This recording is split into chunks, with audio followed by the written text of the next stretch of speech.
बहुत बहुत स्वागत है आज अपने फिर इस नए लेक्चर में। तो देखो, जो नए स्टूडेंट्स हैं मैं उन्हें एक बार क्लियर कर दूं, पुरानों को तो मालूम होगा सब चीजें। स्टूडेंट्स, हम लोग पढ़ रहे हैं एमएससी फर्स्ट ईयर का प्रीवियस ईयर का सिलेबस, ठीक है। फाइनल ईयर का हम लोग पढ़ चुके हैं। अगर कोई भी आप लोगों का सीनियर है तो प्लीज उसे बता दीजिएगा। एमएससी फर्स्ट ईयर के 5 पेपर होते हैं। फर्स्ट पेपर हमने अभी उठाया हुआ है एलजेब्रा। एलजेब्रा को अभी हम लोग पढ़ रहे हैं। थ्योरम्स का पेपर है, थ्योरेटिकल पेपर है, बच्चों को टिपिकल लगता है, इसीलिए हम लोगों ने उठाया हुआ है ताकि आप लोग समझ सके चीजें कि इतना इजी पेपर है, इतना इजी, बहुत इजी।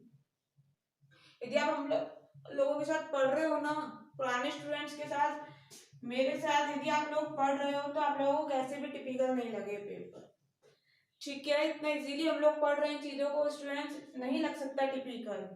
यूनिवर्सिटी जो अभी हम लोग यहाँ पर लेके चल रहे हैं वो एक बार क्लियर कर दूं आप लोगों को, जिससे कि कोई कंफ्यूजन ना रहे। Rajasthan university, Raj Rishi Bhartri Matsya university, VMOU Vardhman Mahaveer open university, Braj university Bharatpur, ठीक है। ब्रज यूनिवर्सिटी भरतपुर, ब्रज थोड़ा सा अच्छे से लिख देते हैं ताकि दिख जाए। Braj university Bharatpur, VMOU Kota, Alwar, Jaipur. इन यूनिवर्सिटी के सिलेबस के अकॉर्डिंग अभी हम लोग पढ़ाई कर रहे हैं। किसी और यूनिवर्सिटी के विद्यार्थी हैं, स्टूडेंट हैं, तो प्लीज बताइएगा कमेंट बॉक्स में, ताकि आप लोगों का सिलेबस भी रिव्यू करा जाए, उन्हें देखा जाए, पढ़ा जाए, उसके अकॉर्डिंग भी हम लोग चीजें करें, ठीक है। इन यूनिवर्सिटी के अकॉर्डिंग हम लोग अभी चल रहे हैं। एल्जेब्रा में हमें अभी ज्यादा टाइम नहीं हुआ है, स्टार्ट किया आज शायद 11th या 12th लेक्चर है, ज्यादा नहीं निकला है आप लोगों का। जितना भी निकला है सभी के लिंक डिस्क्रिप्शन बॉक्स में प्रोवाइड करा दिए जाएंगे, वहां से देख सकते हैं। फिर मैं एक वही चीज रिपीट करूंगी, जब तक कि पुराने लेक्चर्स नहीं लोगे ना, शायद आने वाली चीजें समझ ना आए। यदि कंटिन्यू चीजें लेते हुए आ रहे हो, कंटिन्यू आप लोग लेक्चर्स लेते हुए आ रहे हो, तो कहीं कंफ्यूजन नहीं है, इस चीज की गारंटी है। वारंटी भी नहीं है स्टूडेंट्स, गारंटी है, कहीं भी दिक्कत आ जाए तो आप लोगों को, ठीक है। तो चलिए, हम लोगों ने अलजेब्रा का जो भी पेपर स्टार्ट करा था उसमें फर्स्ट टॉपिक उठाया था लीनियर ट्रांसफॉर्मेशन, और वो टॉपिक अब खत्म होने जा रहा है। 2 और लेक्चर होने वाले हैं बस उसके, एक तो ये और एक इसके बाद वाला, सब खत्म। इसके बाद ये वाला टॉपिक खत्म, उसके बाद हम लोग एक नया चैप्टर स्टार्ट करेंगे। किस अकॉर्डिंग हम लोग पढ़ रहे हैं, किस अकॉर्डिंग हम चैप्टर लेके चल रहे हैं, किस अकॉर्डिंग आगे पढ़ेंगे, #1 फर्स्ट लेक्चर में पूरा बताया था, देख लो उसे, वहां पर एक बार प्लीज देख लो, है ना, क्योंकि वो वाली चीज हम नहीं रिपीट करने वाले, वहां से प्लीज देख लो। लीनियर ट्रांसफॉर्मेशन में मैं बहुत कुछ पढ़ा चुकी हूँ, आप लोगों को देखना है तो प्लीज सिर्फ प्लेलिस्ट में जाइए। अगर चैनल पे जाते हो प्लेलिस्ट वाले ऑप्शन पे जाना, जैसे होम वीडियो प्लेलिस्ट का जो ऑप्शन आता है ना, वहां पर एक बार रफली देख लेना कि कौन कौन से टॉपिक हम लोगों ने पढ़े हैं। जब आप लोग वहां वीडियोस देखोगे तो थंबनेल ही दिख जाएगा ना, उसी से समझ जाओगे। देखो, थंबनेल पर सारी चीजें तो नहीं लिखती, लेकिन फिर भी मैं कोशिश करती हूँ लिख दूं ताकि आप लोगों को पता लग जाए इस लेक्चर के अंदर है क्या। लेकिन फिर भी सब चीजें तो देखो नहीं आ सकती ना थंबनेल के अंदर। जो हम लोग 1 घंटे में पढ़ रहे हैं वहां एक इतने से कॉलम मतलब कैसे लिख देंगे, नहीं हो पाता, ठीक है। तो देखो, आज का जो अपना टॉपिक है वो है ड्यूल मैप। ड्यूल स्पेस आप लोगों ने पढ़ा, ड्यूल बेसिस पढ़ी, सेकंड ड्यूल स्पेस पढ़ा, आज पढ़ रहे हैं ड्यूल मैप। इसके बाद एक और टॉपिक है एनीलेटर, फिर अपना खत्म हो जाता है ये चैप्टर, ठीक है। इससे पहले बहुत कुछ पढ़ चुके हैं, वो आप लोग देख सकते हैं। रैंक नल्टी थ्योरम सबसे इंपॉर्टेंट थ्योरम थी जो मैंने आप लोगों को बताई थी। सिलेस्टर थ्योरम रैंक नल्टी की थी, क्या, dimension of V is equal to होता है nullity of V, sorry nullity of T, बताइए, nullity of T plus rank of T, dimension of V, यदि यहाँ पर T कोई लीनियर ट्रांसफॉर्मेशन है, ठीक है। ये मैंने आप लोगों को बता दिया सब कुछ। बहुत इंपॉर्टेंट थ्योरम थी, बहुत इंपॉर्टेंट, एग्जाम में बार बार पूछ ली जाती है, ठीक है। तो देखो, आज का अपना टॉपिक है ड्यूल मैप। क्या होता है ड्यूल मैप, पुरानी चीजें लिखी है आधी तो। V और V' कोई 2 वेक्टर स्पेस है ओवर अ फील्ड F, अच्छा जी, with basis B and B', इसकी बेसिस B हो गई, इसकी बेसिस B' हो गई, बी स्टार और बी डैश स्टार, इसका बी स्टार हो गई ड्यूल बेसिस, इसकी हो गई बी डैश स्टार। डैश है तो भैया डैश लगा दे, स्टार लगाते ही हैं ड्यूल बेसिस के चक्कर में। ड्यूल बेसिस को हम लोग शो कर कैसे करते हैं, स्टार से तो करते हैं ड्यूल को, तो यहाँ पे लिख भी लो चाहे dual basis of B and B dash respectively. ठीक है, फर्स्ट वाली बी की हो गई और सेकेंड वाली हो गई बी डैश की। ठीक है, यहाँ मैंने लिखा नहीं है, शायद आप लोगों को नहीं पता हो, पता होगा यदि प्रीवियस लेक्चर लेकर आए हो तो। जैसे इनको स्टार से शो कर रहे हो ना, ड्यूल बेसिस कह रहे हो, ऐसे ही V का ड्यूल स्पेस V स्टार और V डैश का dual space V dash star. ठीक है, ये क्या है, ड्यूल स्पेस। समझ आ गया, पुरानी चीजें ये स्टूडेंट्स है।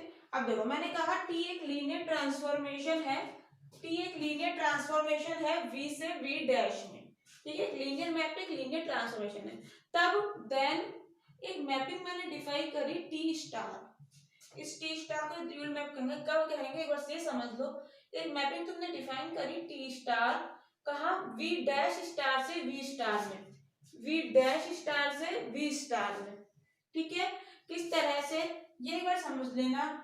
T स्टार इस V डैश स्टार में से एक F डैश लिया तो क्या आएगा F डैश ओ टी, और इसके ऊपर जब T स्टार अप्लाई करोगे तो जो भी एलिमेंट आएगा वो कहाँ आएगा, जो भी एलिमेंट ये आ रहा है वो कहाँ आएगा, इसमें। नॉर्मल सी बात है, तो ये एलिमेंट कहाँ आएगा, V स्टार में। यही मैंने यहाँ लिखा है, for all F dash belongs to V dash star. ठीक है, यहाँ पर एक बार ये चीज समझ लो, क्या लिखा है मैंने, V स्टार में क्या आता है, V स्टार क्या होता है, होम V2F।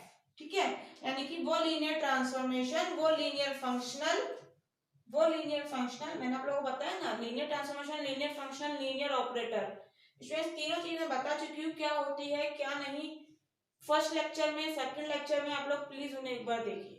ठीक है, जो भी लीनियर ट्रांसफॉर्मेशन है, लीनियर मैप है, डिफाइन है V से F में, उन सबका सेट कहलाता है होम V2F। उन सबका सेट, ऑल सबका सेट कहलाता है होम V2F, और इसी को कहते हैं V स्टार। अब F dash V dash star में है, मतलब F dash V dash star में है, मतलब F डैश एक लीनियर ट्रांसफॉर्मेशन है, एक लीनियर फंक्शनल है। ठीक है, जो कि कहाँ डिफाइन होगी, V डैश से F में। जैसे V स्टार इसके इक्वल है, तो V डैश स्टार क्या होगा, होम V डैश F।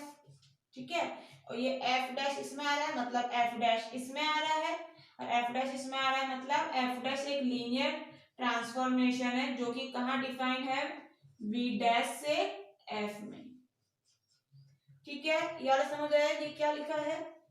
इसी तरह से ये है F डैश ओ टी, क्या है ये देखो, ओ टी वही है जो आप नहीं लिखते थे क्या, 12th क्लास में नहीं पढ़ते थे, FOG। FOGX क्या होता है, FGX। अब जो भी वैल्यू आएगा उस पर F अप्लाई हो जाएगा, ये पढ़ते हैं ना FOG, यही वाला है और कोई नहीं है। ठीक है, तो F डैश ओ टी क्या है, V स्टार में, मतलब ये भी क्या है, एक लीनियर ट्रांसफॉर्मेशन है, एक लीनियर फंक्शनल है, जो कि कहाँ डिफाइन होगा, ये V स्टार में है, मतलब ये कहाँ डिफाइन होगा, V से F में। ठीक है, तो यही एक लीनियर मैप जो है कहलाती है ड्यूल मैप T। स्टार से समझ आया, स्टार का मतलब ही ड्यूल है, ड्यूल बेसिस देख लो स्टार, ड्यूल स्पेस देख लो स्टार, ड्यूल मैप देख लो स्टार, यही कहलाती है ड्यूल मैप। क्लियर हुआ। इस पे बेस्ड स्टूडेंट्स बहुत इंपॉर्टेंट थ्योरम है क्या, कि जो T की रैंक है और जो T स्टार की रैंक है, यानी कि ड्यूल मैप की, ये दोनों बराबर होती है। प्रूफ करेंगे, एक बार डेफिनेशन लिख लो, और ये रामायण भी लिख लेना ऊपर खोपचे में। खोपचा समझते हो स्टूडेंट्स, जो भी आप लोगों के पास नोटबुक है उसमें जो ऊपर का पार्ट है ना, उसमें ऐसी चीजें लिख लिया करो जो कि एग्जाम में काम आए। डेफिनेशन पढ़ते वक्त छोटी छोटी चीजें याद रहती है ना, तो इजी हो जाता है याद करना। ऊपर का जो आप लोगों का हिस्सा है नोटबुक का, वहां पर लिख लिया करो ये चीजें, खोपचा बोलते हैं उसको अपनी लैंग्वेज में, है ना। हम तो स्टूडेंट्स खोपचा बोलते थे, हमारे टीचर उसे खोपचा बोलते थे, इसलिए हम भी वही बोल देते हैं। तो आप लोग ये चीजें लिख लीजिएगा, है ना, जहां आपका मन करे। चलिए लिखिए इसे। इसके बाद हम थ्योरम करते हैं, बहुत इंपॉर्टेंट है, जो कि थ्योरम का स्टेटमेंट है स्टूडेंट्स, V और V डैश कोई फाइनाइट डायमेंशनल वेक्टर स्पेस है ओवर अ फील्ड F, ठीक है, और T B से B डैश में एक लीनियर ट्रांसफॉर्मेशन है। तब आप लोगों ने प्रूफ करना है, सॉल्व करना है, कुछ भी कह लो कि T और T स्टार की रैंक सेम होगी। T and T star have the same rank. ना T स्टार क्या हो गया, ड्यूल मैप हो गई T की। राजस्थान यूनिवर्सिटी में 2013 और 16 में, राज ऋषि भर्तृ मत्स्य यूनिवर्सिटी में 2018 में पूछी गई थी। थ्योरम इंपॉर्टेंट है, मैं आप लोगों से पहले भी कह चुकी हूँ। इन दो यूनिवर्सिटी के ही प्रीवियस ईयर के क्वेश्चन मेरे पास अभी अवेलेबल है, मैं ट्राई कर रही हूँ अदर यूनिवर्सिटी के लेने के भी, बट मुझे नहीं मिल रहे हैं। आपके पास यदि है किसी भी यूनिवर्सिटी के पेपर, तो आप लोग प्लीज शेयर कीजिए स्टूडेंट्स मेरे साथ, जिससे कि हम लोग ऑब्वियसली आपके भी क्वेश्चन स्टूडेंट्स कर सके यहाँ पर, ठीक है। तो आप लोग मुझे कमेंट बॉक्स में बता दीजिएगा, मैं आप लोगों के साथ जीमेल शेयर करती हूँ, उसके बाद आप वहां पर मुझे भेज दीजिएगा, ठीक है, जीमेल पे। तो स्टूडेंट्स देखो, रैंक से मतलब समझते हो, हम लोगों ने सिल्वेस्टर थ्योरम पढ़ी थी ना, रैंक मैंने आप लोगों को वहां पर बताई थी क्या होती है। टी यदि कोई लीनियर ट्रांसफॉर्मेशन है, मान लो V से V डैश में, ठीक है, तो जो कर्नल होता है एक तो टी का, एक होती है इमेज, है ना। तो कर्नल क्या होता है, वो सारे एलिमेंट इसमें आते हैं जिनकी की इमेज 0 हो, यानी कि वो वाले V आएंगे इसमें, इस कैपिटल V से, कौन से भैया, जिनकी की इमेज टीवी बराबर, इनकी इमेज मतलब V की इमेज टीवी क्या हो 0, और 0 का हम बिलोंग करेगा V डैश में, ठीक है। ये होती है कर्नल। और इमेज में क्या आते हैं, इमेज मतलब वही यहाँ पर जो भी एलिमेंट जिनकी भी तुम इमेज निकालो, जैसे कि ये इमेज ही तो है टीवी, मतलब वो सारे एलिमेंट यहाँ पर आएंगे टीवी, कहां से आएंगे, ये V डैश से, जिनके लिए V मिलेगा कोई ना कोई इस कैपिटल V में। अब एक बात ये समझ लेना, यहाँ पर कर्नल कहां से भरता है, कर्नल में एलिमेंट कहां से आते हैं, कैपिटल V से, इमेज में एलिमेंट कहां से आते हैं, V डैश से। लेकिन इमेज ऑफ T बराबर नहीं है V डैश के, हो भी सकता है नहीं भी हो सकता है, आप लोगों ने पढ़ा होगा ना, ये फंक्शन ही नहीं है क्या, ये मान लो यहाँ पर f कोई फंक्शन है a से b में, जो भी यहाँ पर आएगा, क्या इमेज, मान लो इसकी इमेज आ रही है यहाँ पर a और इसकी इमेज यहाँ पर मिले नहीं, ठीक है, यहाँ पर कोई वैसे एलिमेंट है b, लेकिन ये इसकी इमेज नहीं है, ठीक है, बस एक ही इमेज है। अब मुझे बताओ यहाँ पर इमेज सेट क्या आ रहा है, f का इमेज सेट, यदि f का बात करें तो f की इमेज सिर्फ एक ही एलिमेंट आ रहा है a, और पूरा का पूरा B में कितने एलिमेंट हैं, A और B 2, तो क्या इमेज और ये B बराबर है क्या, नहीं है ना। तो इसी तरह से ये हो भी सकते हैं, नहीं भी हो सकते, याद रखना हमेशा बराबर नहीं होते, पहली बात, ठीक है। अब रैंक की बात करें तो जो ये इमेज ऑफ टी है ना, इसकी डायमेंशन जितनी भी होती है, इसकी डायमेंशन मतलब इसकी बेसिस में, image of T, kernel of T vector space होते हैं, प्रूफ में करा चुकी हूँ आप लोगों को। इसकी बेसिस में जितने भी एलिमेंट है, वही तो इमेज ऑफ टी की डायमेंशन कहलाती है। तो जो भी डायमेंशन होती है ना इमेज ऑफ टी की, उसी को तो रैंक कहते हैं, और dimension of kernel of T nullity कहलाती है।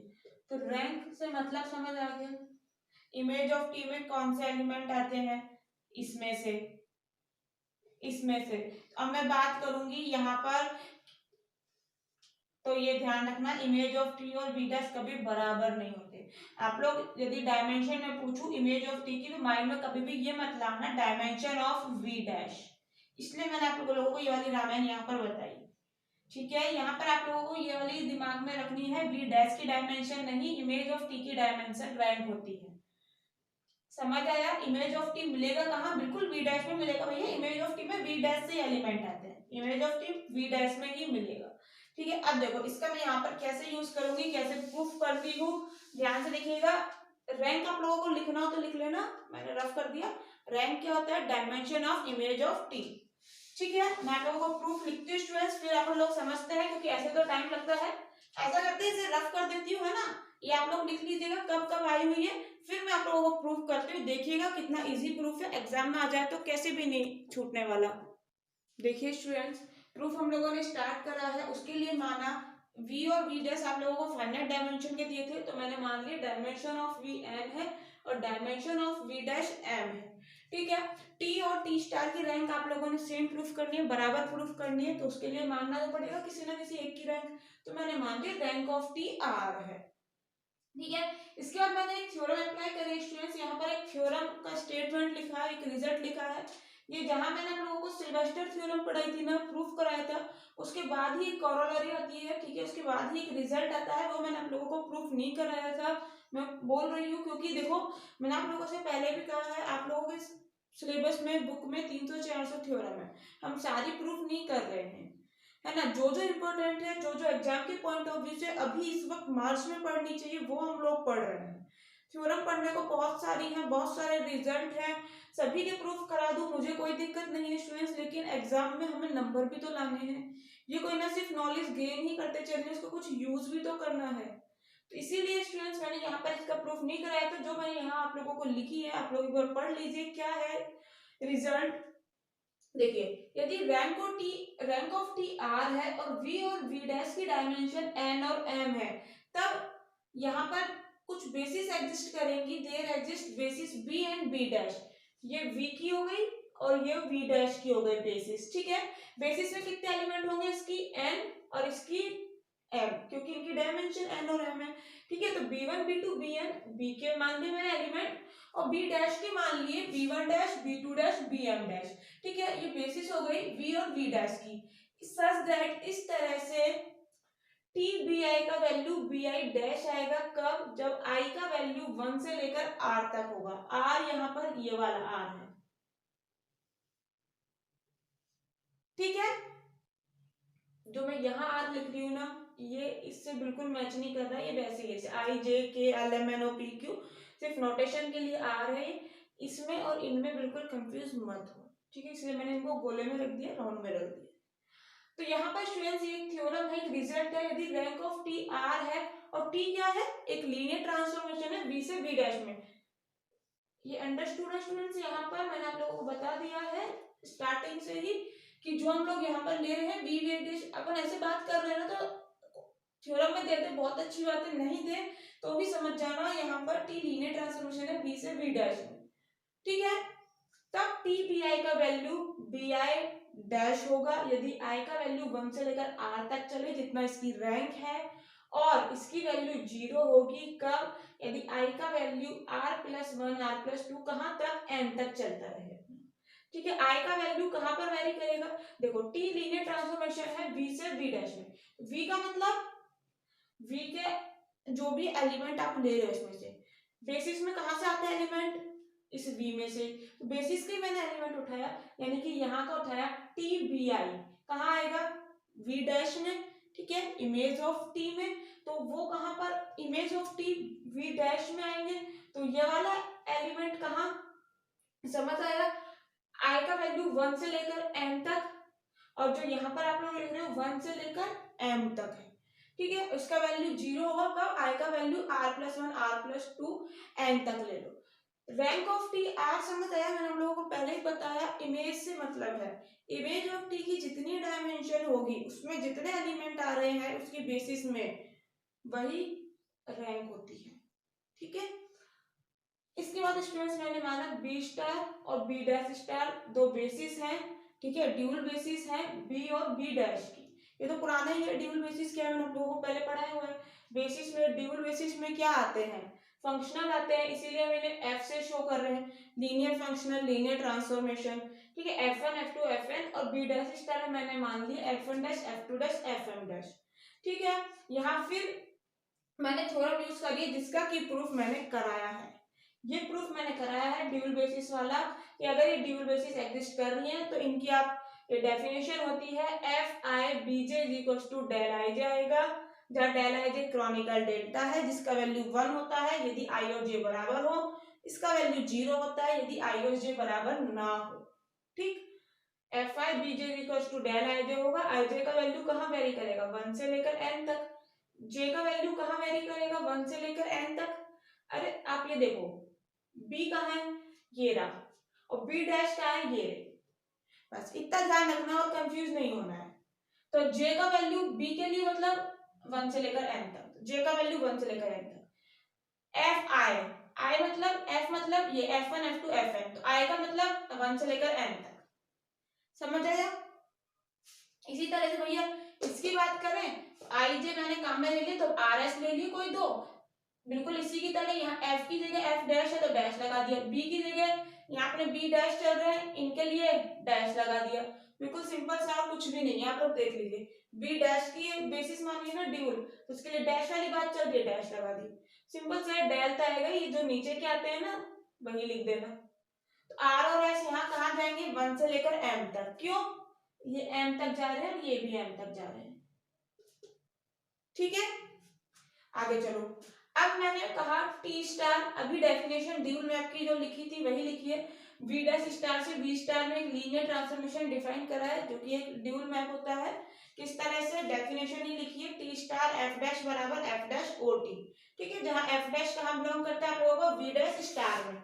इसमें किस तरह से, अब देखो यहाँ पर मैंने फंक्शनल जो लिए हैं किस फॉर्म में लिए हैं, f1 f2 fn, f1 f2 fn, मतलब नीचे कुछ ना कुछ लिखा हुआ है सफिक्स में। ठीक है, तो उसी तरह से यहाँ पर मैंने f की जगह फिर fi लिख लिया। डेफिनेशन ये थी, लेकिन यहाँ मैंने इस फॉर्म में लिए हैं तो i लगा दिया इनमें, और कुछ भी नहीं करा। ठीक है, i लगा के दोनों तरफ bj अप्लाई करा है। यहाँ पर भी देखो ये सेम ही लिखा है, दोनों तरफ i लगाया है और दोनों तरफ bj अप्लाई कर दिया। ठीक है, देखिए यहाँ पर ये फंक्शन कैसे डिफाइन होता है, एफ आई डैश लिखिए, टी लगा दीजिए बीजे पे, टी बीजे का वैल्यू क्या होगा। अब आई और जे आर और एस स्टूडेंट्स यहाँ पर इससे कंफ्यूज मत होने, बार बार बोल रही हूँ, टी बीजे मतलब क्या होगा, बीजे डैश। ठीक है, कब होगा ये वैल्यू, जब आई का वैल्यू आर तक है, यानी जब आर से कम कम है, 1 2 आर, मैक्सिमम आर हो सकता है। तो यहाँ पर जे है, आई के लिए मैंने लिख दिया जे का value less than equal to R हो सकता है, यानी कि जे का वैल्यू 1 2 3 आर तक हो सकता है, आर से ज्यादा नहीं होगा, यही तो है यहाँ पर। और इसका वैल्यू 0 होगा कब, इस कंडीशन में। तो देख लो इसका वैल्यू टी बीजे का वैल्यू 0 होगा, यहाँ पर F I dash as it is लिखे हुए हैं। ठीक है, इसका वैल्यू 0 होगा, इसको ऐसे लिख लीजिए तब कंफ्यूजन नहीं होगा। ठीक है, इसका वैल्यू टी बीजे का वैल्यू 0 होगा कब, यदि जे का वैल्यू आर से ज्यादा है। यहाँ पर आर से ज्यादा है तो R plus 1 R plus 2 N तक जा रहा है। ये मैंने 0 कैसे लिख दिया, मैंने आप लोगों को एक प्रूफ कराया था कि लीनियर ट्रांसफॉर्मेशन यदि 0 का ले रहे हो, यानी टी 0, उसका वैल्यू 0 ही होता है। ये f है क्या, एफ आई डैश कह लो, एफ आई कह लो, एफ कह लो, ये तो सिर्फ लिखने का है कि आई लिख रहे हो, डैश लगा रहे हो, ये है क्या, कुल मिला के एक लीनियर फंक्शनल है, मतलब एक लीनियर ट्रांसफॉर्मेशन है। तो ये तो ट्रांसफॉर्मेशन की प्रॉपर्टी होती है, इसीलिए इसका वैल्यू क्या है, 0। और ये 0 बिलोंग कहाँ करता है, ये 0 कहाँ बिलोंग करता है, जहां भी आप ये डिफाइन कर रहे हो।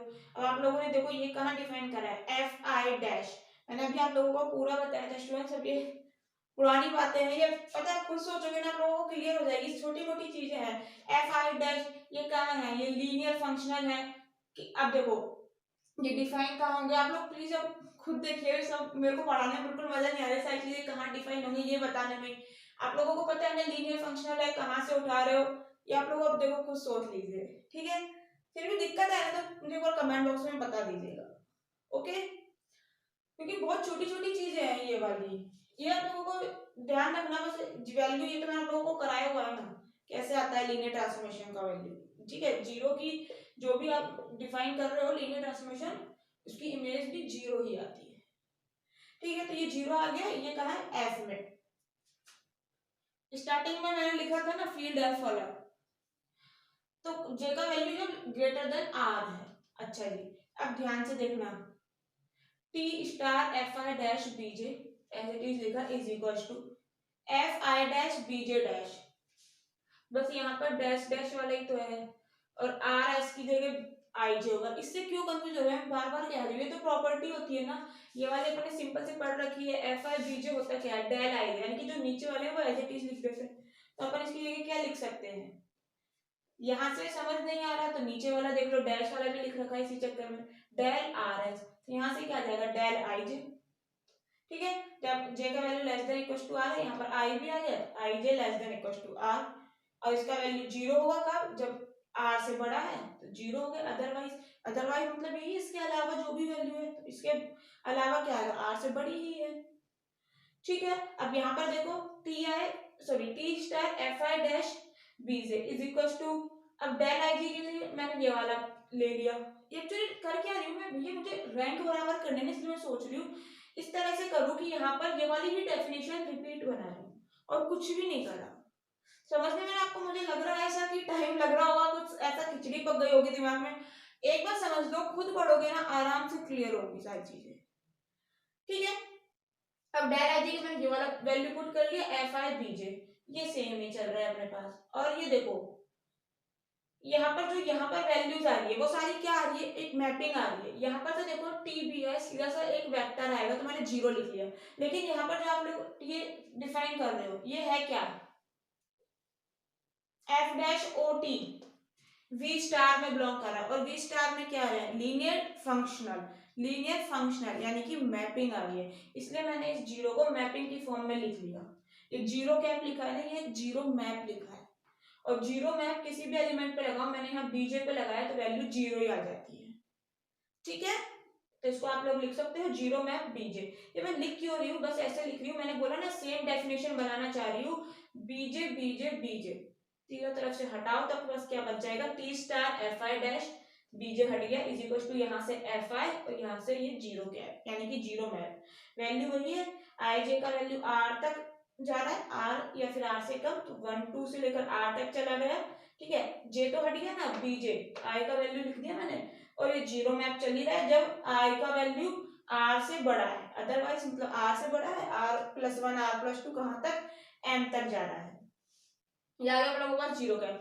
अब देखो यही सेम डेफिनेशन नहीं है क्या, ये वाली ध्यान से देखना, रैंक ऑफ टी आर है, जब आप लोगों ने ऐसा लिखा था यहाँ पर आर, ध्यान से देखिए सेम डेफिनेशन बन रही है, टी की जगह टी स्टार है, बी आई की जगह बस एफ आई डैश है, यहाँ पर बी आई का बी आई डैश हो गया, यहाँ पर एफ आई डैश का हो गया एफ आई, और ये जीरो की जगह जीरो, जीरो मैप इसलिए क्योंकि ये मैप होती है, यही डेफिनेशन थी बन गई क्या, तो यहाँ पर क्या आता है आर और यहाँ पर क्या आ रहा है आर ही, तो इसका मतलब hence rank of T star is equal to R, तो यहाँ पर रैंक ऑफ टी आर है, रैंक ऑफ टी स्टार आप लोगों ने आर निकाल दी, कंप्लीट प्रूफ हो जाता है, लिख दीजिएगा hence rank of T star is equal to R, तो ये कंप्लीट प्रूफ हो गया। ठीक है, हैंस प्रूव एचपी, समझ रहे स्टूडेंट्स, थोड़ा सा टिपिकल लग रहा है समझाने में समझने में, मुझे पता है फर्स्ट टाइम पढ़ रहे हो, इसलिए मुझे बहुत कोशिश करी है समझाने की, स्टूडेंट्स हर एक चीज बता रही हूँ, आप लोगों को फिर भी दिक्कत आ रही है तो प्लीज कमेंट बॉक्स में बताओ, और एक बार दोबारा देखो वीडियो को, कहीं कंफ्यूजन नहीं होगा, खुद से करोगे ना सच में जल्दी होगी। ये आई J K L M N इनसे तो कंफ्यूज हुआ मत करो, ये सिर्फ जो नीचे लिखे सिर्फ नोटेशन है ना, और कोई मतलब नहीं है इनसे। ठीक है, तो स्टूडेंट्स बहुत बहुत शुक्रिया। नेक्स्ट लेक्चर में हम लोग पढ़ेंगे एनिलेटर का एक थ्योरम, बहुत इंपॉर्टेंट है, एग्जाम में पूछा जाता है, ये भी इंपॉर्टेंट है, मैंने आप लोगों को बता दिया एग्जाम में पूछा जाता है। ठीक है, तो चलिए मिलते हैं नेक्स्ट लेक्चर में, तब तक के लिए इनकी प्रैक्टिस कीजिए, tata bye bye, see you in next lecture.